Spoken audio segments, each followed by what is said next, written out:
하나님을 예배하는 우리 사랑하는 성도님들 심령마다 주의 은혜가 평강이 넘치시기를 축복합니다. 선지자 세례 요한이 나타났을 때 사람들은 요한에게 엄청난 기대를 가졌습니다. 당시의 영적인 상태는 매우 암울했습니다. 사람들은 지금이 혹시 마지막 때가 아닌가 하는 절박한 시대적 위기감을 느끼고 있었습니다. 그 이유는 바로 성전이 타락할 대로 타락해 있었습니다. 사람들이 과연 이래도 되는 걸까 할 정도로 성전이 심히 부패하고 타락해 있었습니다. 가장 심각한 문제는 제사장들의 타락이었습니다. 대부분의 당시 제사장들은 돈을 주고 그 직분을 샀습니다. 그리고 성전을 통해서 엄청난 돈벌이를 하고 있는 기가 막힌 상황이었습니다. 구약 마지막 선자 말라기는 주님이 호련히 성전에 임하셔서 성전을 깨끗게 하실 것이다 이렇게 예언을 했고, 그 예언 후에 400년이 지났습니다. 사람들은 메시아를 기다리다가 지쳤고 영적으로 심각하게 침체에 빠져 있었습니다. 경건한 사람들은 기도하면서 지금이 이 타락한 부패한 성전을 청소하고 심판할 그러한 하나님의 때가 아닌가 하는 위기감을 느꼈습니다. 요즘도 교회가 타락하면 경건한 신자들은 불안해합니다. 과연 교회가 이 지경에 빠져도, 교회가 이 지경으로 타락해도 하나님은 가만히 계실까? 그런 위기감을 느낍니다. 당시가 그랬습니다. 그때 세례 요한이 능력으로 놀라운 불같은 회개의 메시지를 선포했습니다. 수많은 사람들이 그 메시지를 듣고 회개하며 눈물 흘리며 하나님께로 마음을 돌이키기 시작합니다. 그의 메시지는 능력이 있었고 사람들은 충격 속에 회개의 눈물을 흘리며 그들의 마음을 하나님께로 돌이켰습니다.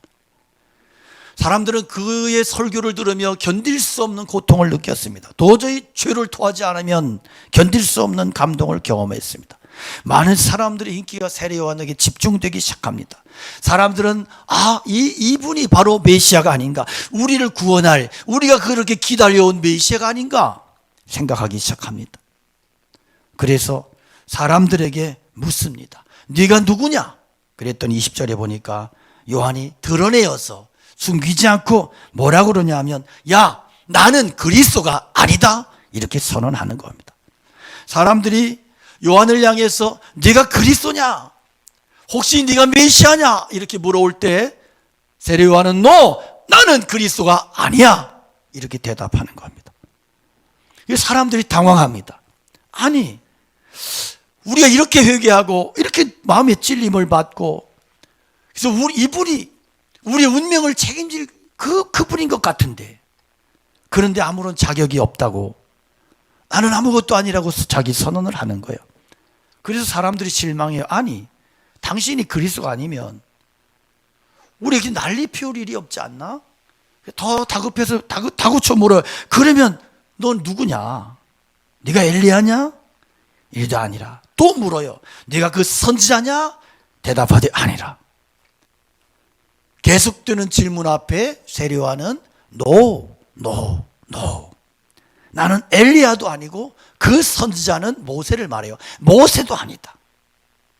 그랬더니 뭐라 하냐면, 그러면 당신이 누구냐? 그랬더니 요한이 나는 주의 길을 곧게 하기 위해서 광야에서 외치는 소리다. 나는 주의 길을 예비하는, 주의 길을 닦는 선지자다, 심부름꾼이다 이렇게 자기를 밝혀요. 그 사람들의 요구는 뭐냐 하면, 너는 제발 그리스도라고 말해달라, 네가 선지자라고 말해달라, 모세라고 엘리야라고 말해달라. 그랬더니 그는 나는 아무것도 아니다, 나는 내 주인이 시키는 대로 준비하는 종의 모습에 불과하다. 너희들이 나를 엄청난 사람으로 오해하지만 나는 사실 아무것도 아니다. 내 뒤에 오시는 분에 비하면 나는 그분의 신발끈을 풀 자격도 없다. 이렇게 자기 고백을 하는 거예요. 당시에 노예들은 주인의 신을 벗고 신을 때 무릎을 꿇고 주인의 신발끈을 매기도 하고 풀기도 했어요. 그러니까 요한은 나는 그리스도 메시아가 오실 텐데 나는 메시아의 신발끈을 풀 자격도 없는 죄인이라는 거예요.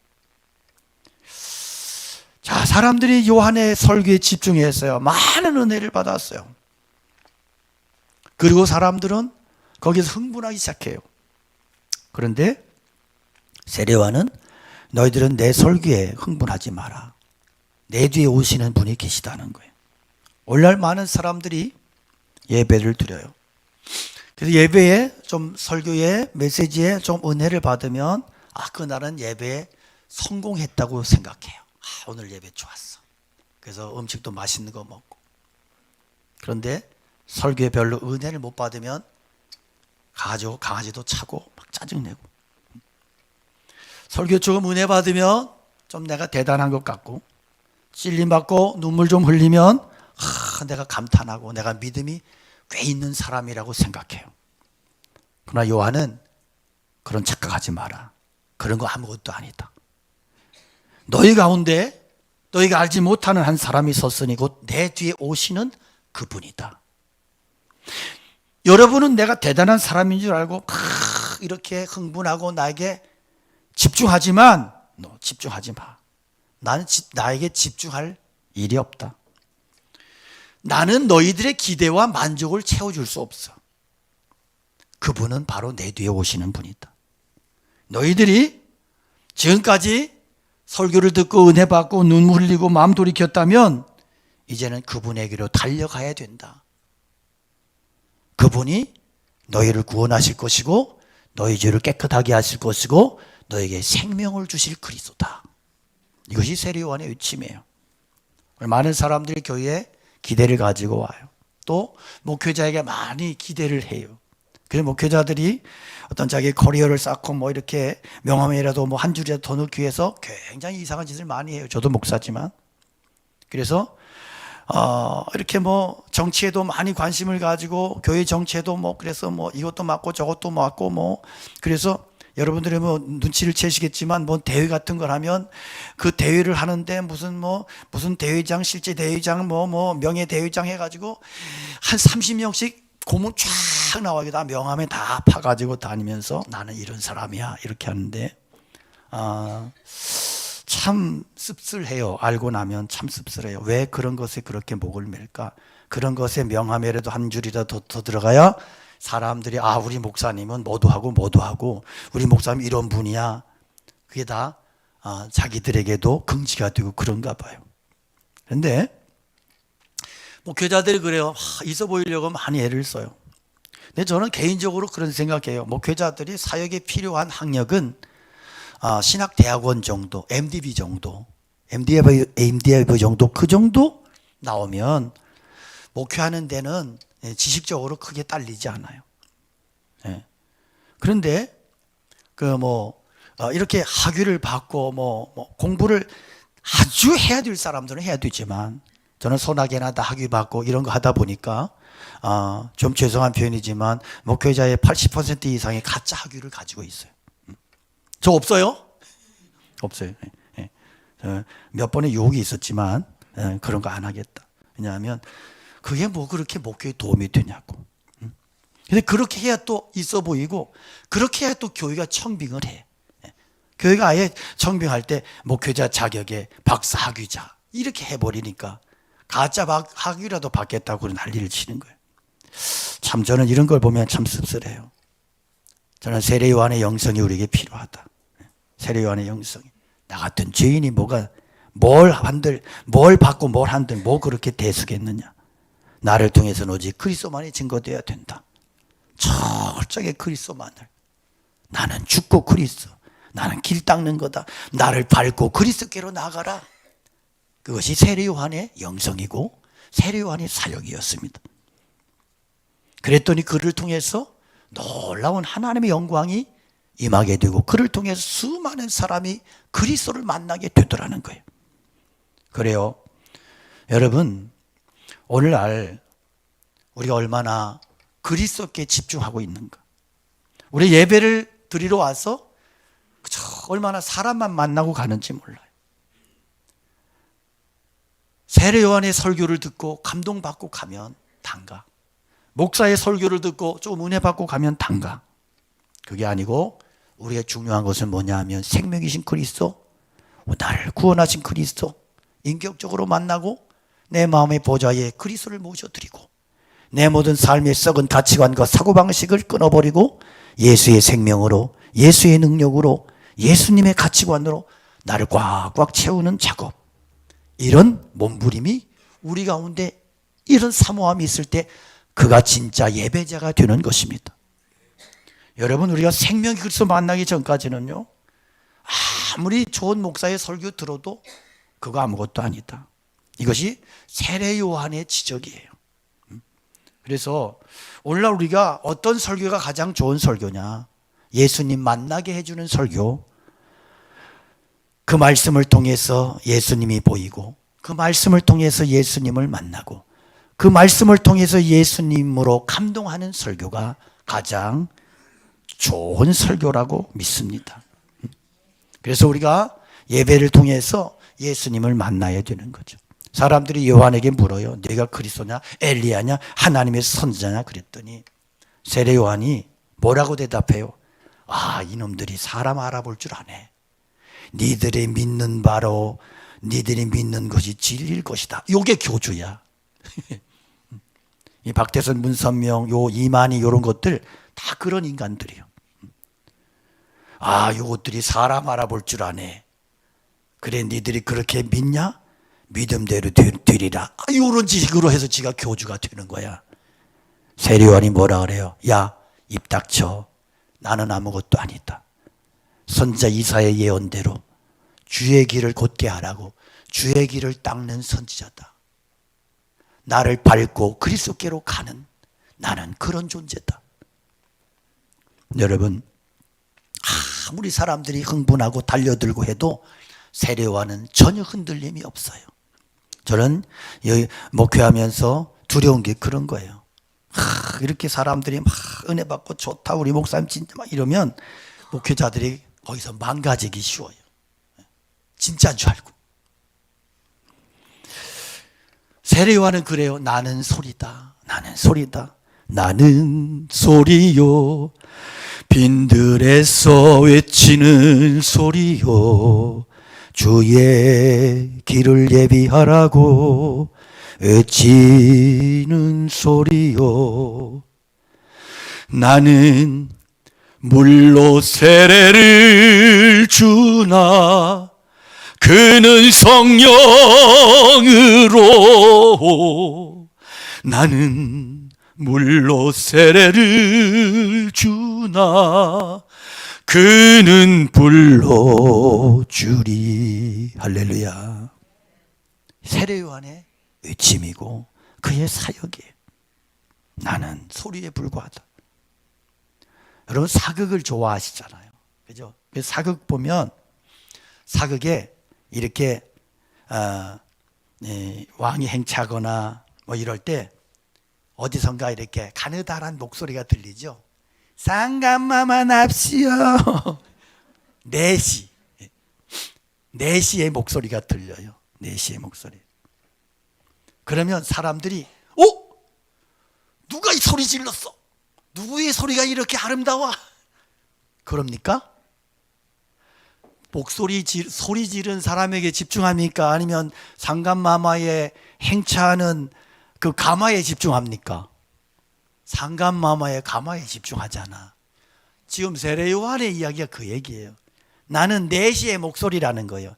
상감마마가 나가신다. 길을 비켜라. 요 소리 하는 거예요. 그러면 그 뒤에 예수 그리스도가 메시아가 행차하신다. 나는 그렇게 쓰임받는 존재다. 여러분, 우리가 피아노를 쳐요. 피아노 너무 잘 쳤어. 그러면 사람들이 저 피아노 영창이야 삼익이야 이럽니까? 피아노 친 사람에게 주목하잖아요. 그런 것처럼 예수 그리스도께 세례 요한은 그냥 피아노야. 연주자는 그리스도야. 우리의 사람들의 관심은 오직 행차하는 대왕의 가마에 집중하는 것처럼 세례요한의 외침은 거예요. 나에게 집중하지 마라. 그리스도께 집중해라. 나는 물로 세례 베풀지만 그리스도는 성령으로 불로 너희에게 세례를 베풀리라. 우리 사도행전을 볼 때마다 사도행전 안에 큰 성령의 역사가 나타나고 예수 그리스도의 능력이 나타나고 하나님의 능력이 막 펄펄 살아 역사하는 것 같은 감동과 그런 현장감이 있어요. 무엇 때문에 그럴까? 사도들의 외침이 뭐예요? 나에게 집중하지 말고 생명이신 그리스도께 집중하고 예수 그리스도를 믿어라. 그리스도를 붙잡아라. 그러면 영생을 얻는다. 그러면 승리한다는 것입니다. 그래서 사도행전에 흐르는 역사는 복음의 역사, 불의 역사, 능력의 역사인데 사도들은 한결같이 뭐라고 외치냐면 나에게 주목하지 마라. 생명이신 그리스도께 주목해라. 베드로가 그랬고 요한이 그랬고 그리고 바나바가 그랬고 바울 사도가 그랬어요. 그러니까 거기에 능력이 역사하는, 생명이 살아 역사하는 거예요. 죽음이 떠나가는 것입니다. 왜? 거기에 그리스도의 능력이 살아 역사하니까. 내가 죽어버리고 나는 부정되고 예수님의 생명이, 예수님의 능력이 그곳에서 높임을 받으니까 그리스도의 능력이 나타나는 것이에요. 그러므로 여러분, 우리가 신앙에 있어서 자신을 부정해야 되는 이유가 여기 있어요. 내 이름이 드러나면 그분의 능력이 사라져요. 내 자존심을 세우면 예수님의 자존심이 사라져요. 내 명예를 드러내면 예수님의 명예가 사라지는 거예요. 오늘 우리가 세례요한의 고백에 집중할 수 있기를 축복합니다. 내 중심에 세례요한의 고백이 임한다면 내 삶 속에 내 안에 예수님의 능력이 임할 것입니다. 나를 괴롭히며 나를 내 안에서 역사하던 어둠의 역사가 떠나갈 것입니다. 내 안에 예수가 살아계시고 내 안에 생명이신 그리스도가 왕노릇하실 때 내 안에 모든 더러운 질병과 어둠의 역사가, 실패의 역사가, 우울증과 모든 불신의 세력이 예수님의 이름의 능력 앞에 떠나갈 줄로 믿습니다.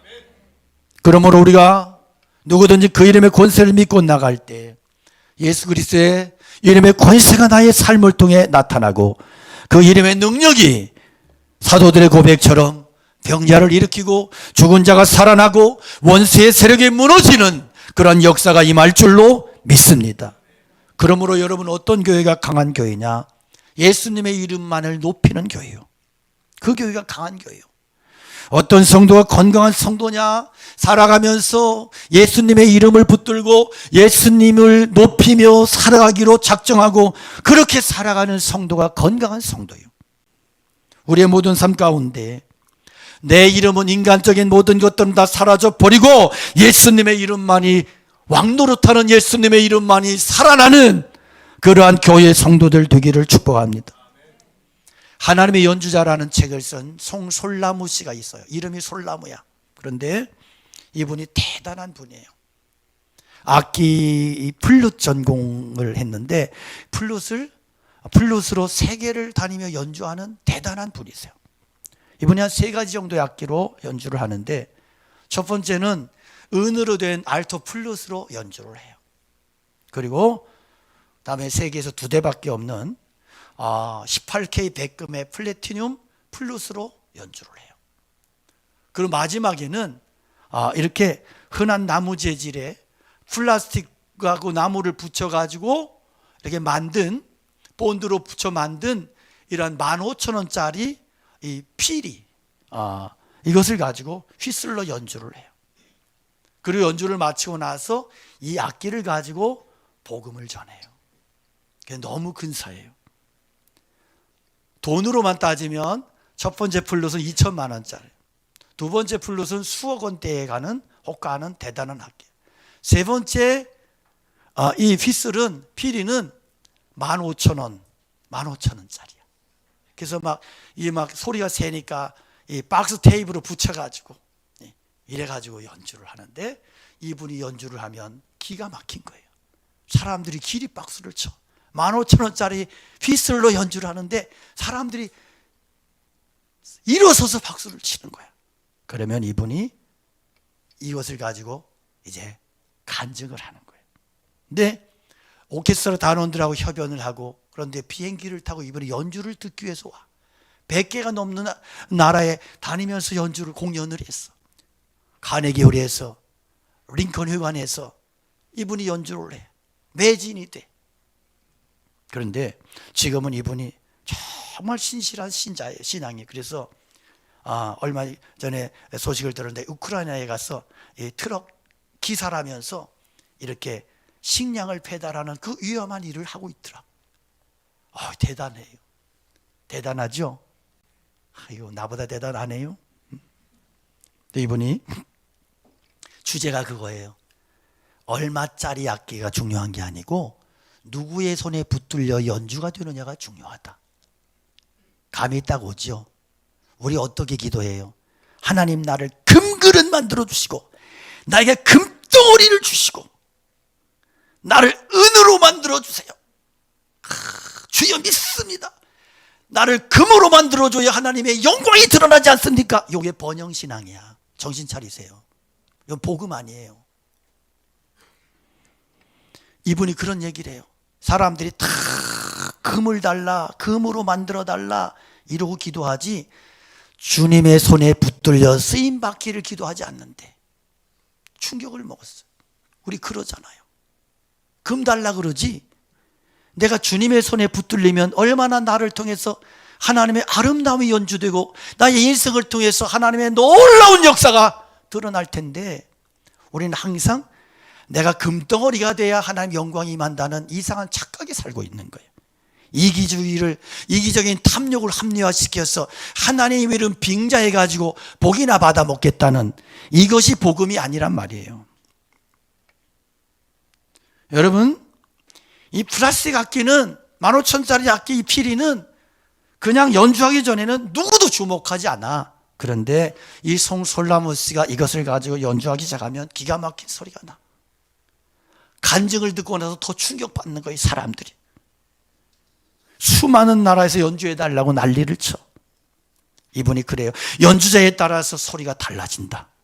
주님이 내 인생 연주하시면 상상을 초월한 소리가 난다. 하나님이 연주하시면 우리 인생이 달라진다. 할렐루야. 그래요. 오늘 저와 여러분이 그렇게 기도하기 원해요. 주님, 따라합시다. 주님, 주님의 손에 붙들린, 주님의 손에 쓰임받는 믿음의 종 만들어주세요. 할렐루야. 우리가 주님 앞에 쓰임받는 것보다 더 큰 축복이 없어요. 요한복음 1장 29절에 보면 예수님을 향해서 보라, 세상 죄를 지고 가는 하나님의 어린 양이로다. 본문에 그렇게 있어요. 세상 죄를 지고 가는 하나님의 어린 양. 사람들의 관심은 뭐예요? 당신이 엘리야가 되라, 당신이 모세가 되라, 당신이 하나님의 능력 있는 선지자가 되라. 이게 사람들의 요구야.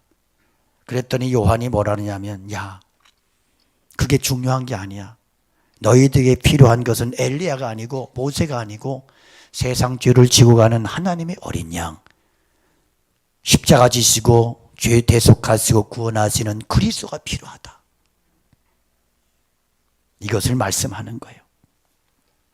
너희들은 성공의 능력의 기적의 그런 것에 흥분하고 그런 것에 애를 태우지만 정말 심각한 것은 죄와 저주로부터 해방되는, 죽음의 자리에서 벗어나서 예수 이름으로 생명 얻고 지옥의 권세로부터 자유케 되는, 영생의 자리에서 구원의 생명 얻는 그 은혜가, 그 믿음이 필요하다는 말씀이에요. 여러분, 요즘도 다르지 않아요. 사람들이 엘리야로서의 그리스도의 열광이에요. 갈멜산의 승리의 모습에 막 사람들이 열광해요. 이렇게 뭔가 있다 그러면 사람들이 우르르 몰려다녀요. 모세처럼 만나와 메추라기를 먹여주는 목사가 있다, 어떤 사람이 있다 그러면 확 몰려가요. 내 모든 손 만족시켜주고 진학 문제, 결혼 문제, 취직 문제, 사업 문제 대박나고 엄청난 부자 만들어주고 성공시켜주는 그런 그리스도를 원해요. 그러면서 그것을 달라고 막 소리를 질러요. 이스라엘 백성들하고 다르지 않아요. 문제가 뭐예요? 그리스도의 필요성을 몰라. 속주의 필요성을 몰라요. 여러분, 암말기 환자가 있어요. 다 죽게 됐어요. 그에게 뭐가 필요해요? 돈이 필요해요? 취직이 필요해요? 입시가 필요해요? 명예가 필요해요? 병에서 노인받는 게 필요하지. 오늘 우리의 신앙을 돌아봅시다. 내가 구원에는 생명에는 전혀 관심이 없고 저 세상적인 것에 그런 것에 목을 메고 흥분하고, 그 이유가 뭐냐? 나는 아직 영적인 심각함을 몰라. 예수의 생명이 없는 사람은 지옥 백성이고 예수의 생명이 없는 자는 저주의 상태에, 멸망의 상태인데, 그래서 나는 예수님이 필요하고 대속의 십자가 구원이 필요하고 예수님의 대속의 은혜로 구원받은 영생의 은혜가 필요한 것인데 이것을 모르는 거예요. 요한이 강조하는 게 뭐예요? 너에게 예수님이 오셨는데 그 목적이 뭔지 아냐? 세상 죄를 짊어지시고 대속의 십자가 지시러, 그리고 죄를 대속하고 구원하러 오셨다. 그 그리스도를 네가 붙잡아야 살고 따라가야 살고 믿어야 산다.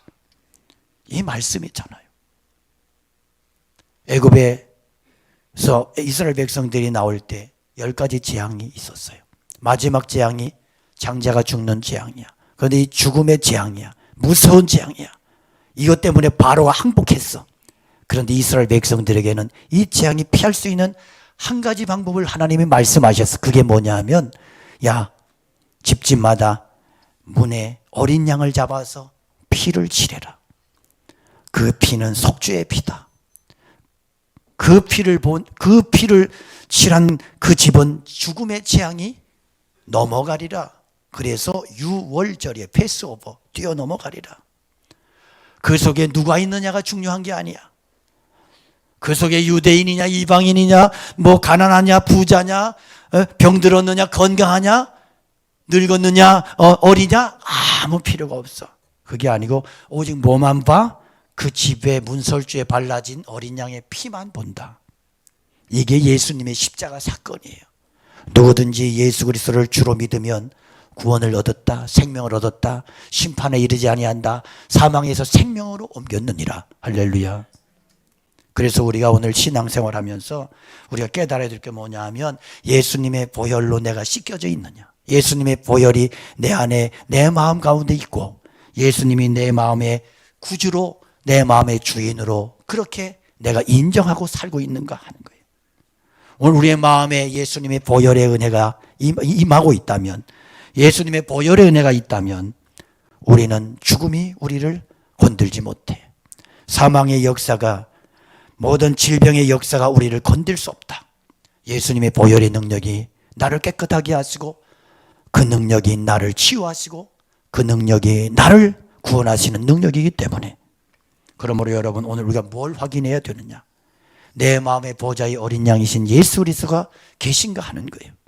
그 심령에 회개하고 예수 그리스도를 영접한 자는 누구든지 심판에 이르지 아니하는, 사망에서 생명으로 옮겼느니라. 할렐루야. 그래서 우리가 세상을 살아가면서 오늘도 우리가 확인해야 될 것이 뭐냐면, 예수님이 나의 구주 되심을 받아들이고 예수님이 나의 구원이 주 되심을 인정하고, 그리고 삶을 통해서 예수님이 나의 주인이 되셨다면 내가 예수님의 가치관으로 말씀의 법과 식을 따라 살아가리라. 그렇게 할 때 내 삶에 어떤 어두움도, 어떤 어둠의 세력도 우리를 무너뜨릴 수 없다는 거예요. 넘어뜨릴 수 없다는 것이에요. 험악한 세상을 살아가는 우리에게 가장 큰 능력이 보혈의 능력, 십자가의 능력임을 믿습니다. 십자가의 능력을 인정하고, 그리고 그 능력의 은혜를 믿고 살아갈 때 그에게 약속된 그 축복이 뭐냐면 성령의 능력, 성령의 은혜가 임하는 것입니다. 그래서 세례 요한이 자신의 물로 세례를 주는 자로, 그리고 뒤에 오시는 그리스도는 불과 성령으로 세례 베푸시는 자로 소개를 합니다. 왜냐하면 성령의 능력에 붙들리고 성령의 세례 받고, 그리고 세상을 살아갈 때만이 그가 죄를 이기고 세상을 이기고 마귀를 이길 수 있기 때문입니다. 내 힘으로 할 수 없는데 내 안에 성령의 능력이 임하시면, 성령의 능력에 붙들리면 그 성령의 능력으로 세상에 나가서 그리스도의 증인으로 승리하는 삶을 살아갈 수 있기 때문입니다. 오늘 우리 안에 이러한 담대한 믿음의 능력이 회복되기를 축복합니다. 성령의 능력이 우리 안에 임하셔서 그 능력으로 세상을 이기는, 믿음으로 세상을 이기며 승리하는 하나님의 거룩한 종들이 되기를 원하고, 그래서 매일매일의 삶을 통해서 예수 그리스도의 보혈의 능력에 붙들리고 그 능력 안에서 성령에 사로잡혀서, 그래서 그 능력으로 세상을 넉넉히 이기며 승리하는 믿음의 종들로 살아가시기를 주님의 이름으로 간절히 축원합니다. 우리 함께 말씀 기억하면서 찬양 올려드리겠습니다.